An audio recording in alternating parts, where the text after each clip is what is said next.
This is your government. That means you own it. The owner's manual is the U.S. Constitution.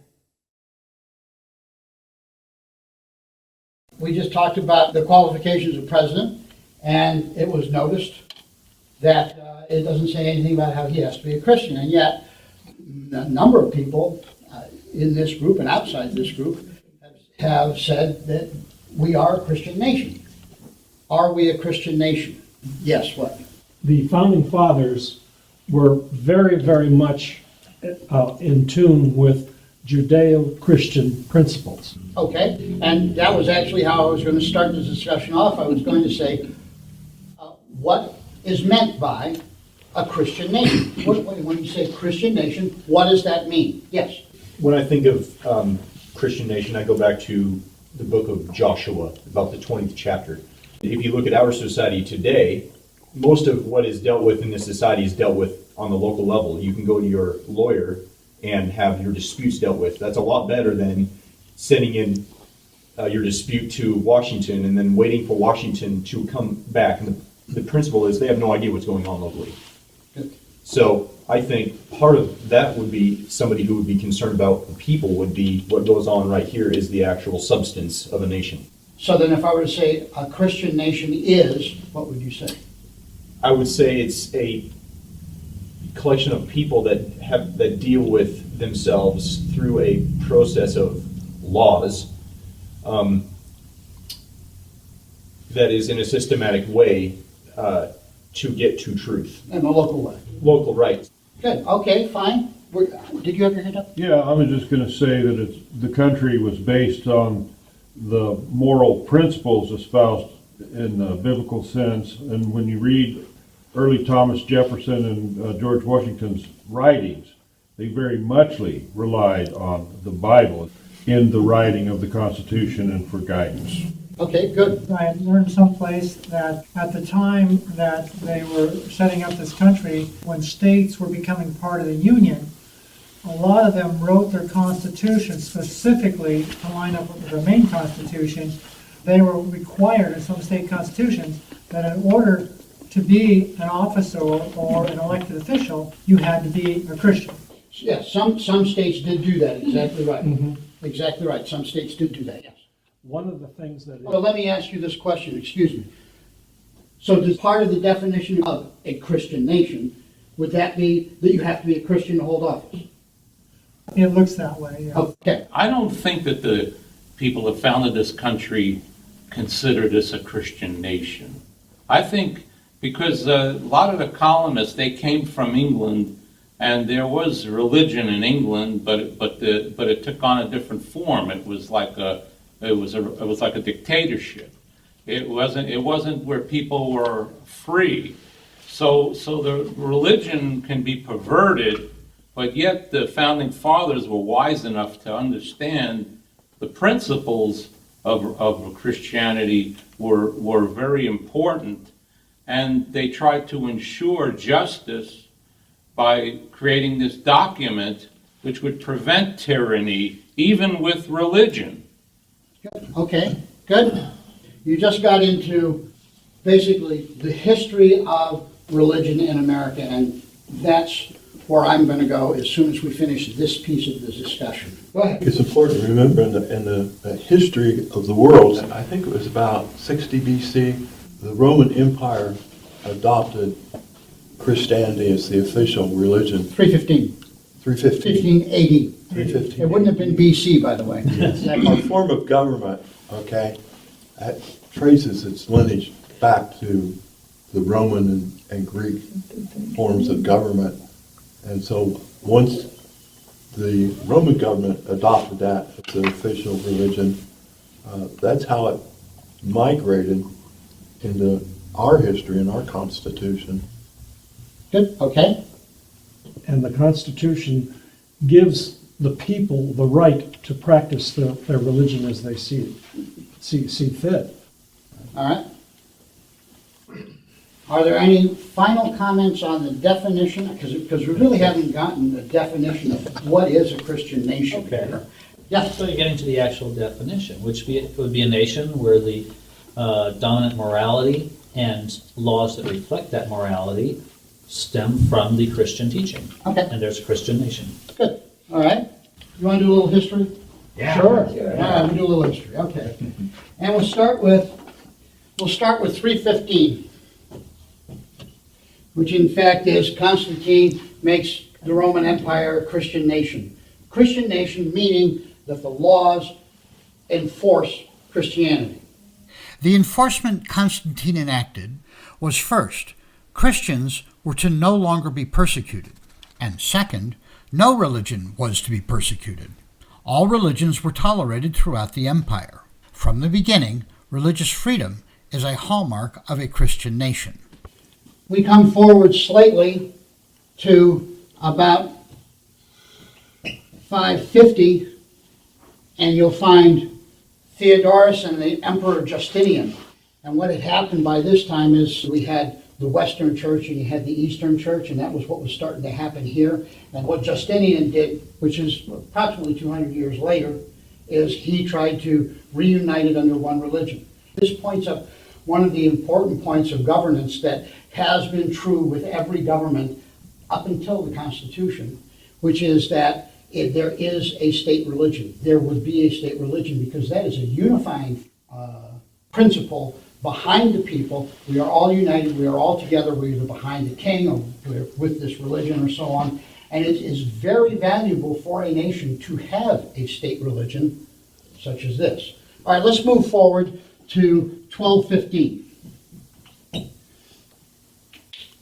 You know what happened in 1215? Magna Carta. Magna Carta, exactly right. The barons were getting real unhappy with the King John because he was doing a number of things, and it wasn't just the barons, it was also a number of the church leaders and so on who were becoming unhappy with what the king was doing, and they made him sign the Magna Carta. The Magna Carta has 63 points on it that the king will no longer do. The very first point was the king has nothing to do with the church. The king is going to stay out of the affairs of the church. And the very last one, point 63, was, in case you didn't get number one, the king is going to stay out of the church. We have these 60-odd in between, but this was number one and number 63. You're going to have a separation of the civil government, which was laws, and the religious life. You know, that those two are going to be separate. Okay, we're going to come up now to about 1600. Oh, how about 1534? King Henry VIII. King Henry VIII. Okay, so that's fine. We'll do King Henry VIII. It's kind of Because important. 1534, King Henry VIII said, I want to bed who I want to bed, and no pope is going to tell me otherwise. And I am going to create the Church of England. And he now became the head of the church. In 1600, we now had a great many sects. Remember, if you have a religion and everybody in the country has that religion, you've got a unifying value, and it's very valuable for whoever runs a nation to have a state religion. It is really something that will help you run the country, help you control the population. So when James I came in here in 1603, he said, I want to unify all this, so what we're going to do is, you know, all those Bibles that we've got floating out here, we got the Geneva Bible and all the rest of those, we're going to make one authorized version of the Bible. That's the King James Version, and that's what we have now. I am quite sure that the reason King James did that is because he wanted to unify the country under a state religion. And the reason that I say that is that he was a chief proponent of the divine right of kings. He wanted everyone to believe that he was ordained by God to do this, and so you shouldn't question him. Okay, so that's 1603, and from this period here, from 1600 to about 1800, is what I call, and I have nobody else has called it this that I know of, I just call it sort of the period of revolution, because we know that from this area, from 1776, which actually started with the various Stamp Acts and all that sort of thing, and actually goes back to about 1750 with what was called the Great Awakening, in which we had preachers come over and start preaching to vast multitudes of people, and people of all stations would come and they would talk for 4 hours. These guys knew how to preach. I mean, you think you got a Sunday service, you go to church, and it's like you sit there for an hour and half of that is taken up with singing.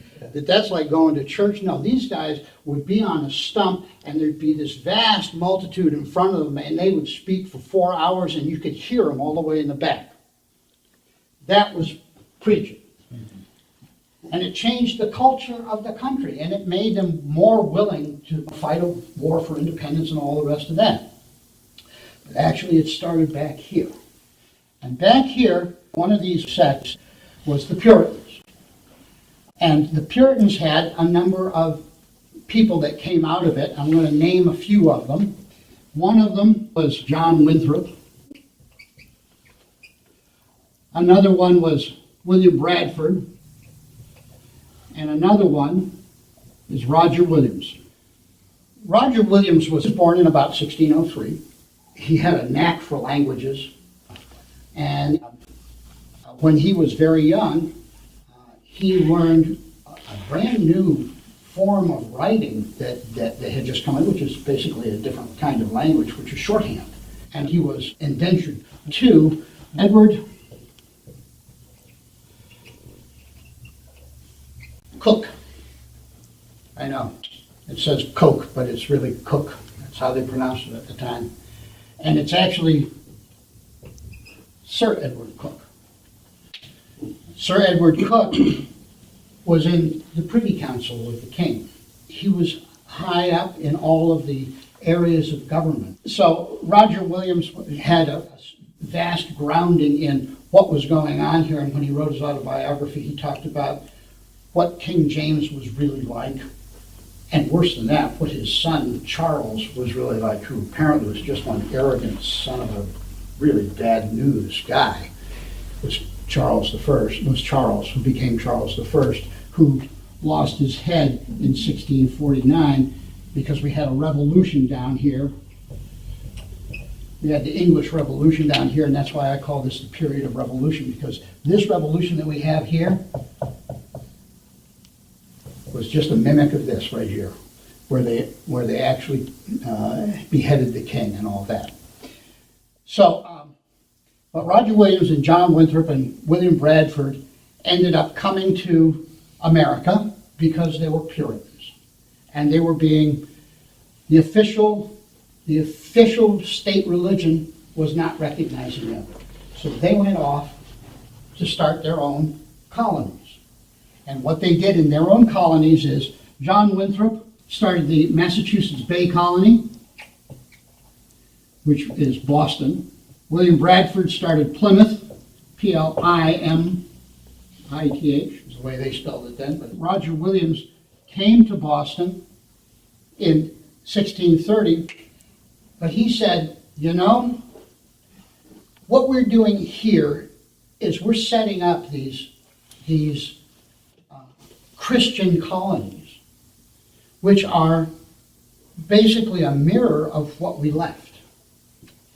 Because here, if you were a Puritan, you know, you'd get your ear cut off, or you'd get your hole bored in your tongue, or you'd go to jail or something like that, just because of what you believed.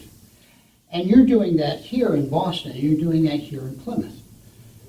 And we shouldn't be doing that. There's a problem with trying to do this, because obviously this just continues to lead us into trouble. We constantly have wars about religion. So there's something wrong with it. And the way he divided it out is he said, you know, you take the 10 Commandments, and what they called the first 4 commandments was the first table. No gods before me, that's number 1. What's number 2? No graven images. What's number 3? That's the one that I have a hard time with. And number 4 is the Sabbath, keeping the Sabbath, I know that. I don't remember what number 3 is, okay? But these 4 have to do with your relationship directly to God. Okay? The rest of them, 5, 6, and all the rest of those, murder, steal, and all that, have to do with your relationship to other people. The period where you have relationship to other people, that's the civil government. The civil government can deal with that, because when I steal from you, that's something that everybody in this room has something to do with. When I honor my God the way that I want to, by, taking a walk instead of going and sitting in church, that doesn't affect you. That's just, but that's part of the first table. That's my relationship to God, and I'll answer to God when that happens. So he said, this first table, we shouldn't be trying to deal with that. But by golly, if you were a Quaker and you went into the Massachusetts Bay Colony, you'd get your ear cut off. You'd get a hole bored in your tongue. So Roger Williams said that to John Winthrop and the Bay Colony. They didn't like the fact that he was going, we shouldn't have a law that says you have to go to this church on Sunday, which is what they had in the Massachusetts Bay Colony. He said, we shouldn't do that. So they chased him out, and then he worked his way down and started the Providence Plantations, and there's a big island down there that's called Rhode Island, and he started a colony down there. And he said, I want to do this experiment where anyone can believe whatever they want. Here's part of the charter of Rhode Island. Whereas they have freely declared that it is much in their hearts, if they may be permitted, to hold forth a lively experiment, the experiment being of religious liberty, where we will not have a state religion, because up until this time, back here, you had a state religion. Throughout all this, you had a state, well, except for this little piece here, you had a state religion that had resulted in all of this warfare. They wish to hold forth a lively experiment that a most flourishing civil state may stand and be maintained, and that among our English subjects, with the full liberty of religious concernments, no person within the said colony at any time hereafter shall be in any wise molested, punished, disquieted, or called in question for any difference in opinion in matters of religion, who do not actually disturb the civil peace of our said colony. In other words, you don't do one of the second table of the Ten Commandments. So that was what the meaning of religious liberty is that you will not be disquieted because of your beliefs. And Roger Williams wanted to do that. So we had that, which then became kind of the standard for like New Jersey when they got their charter.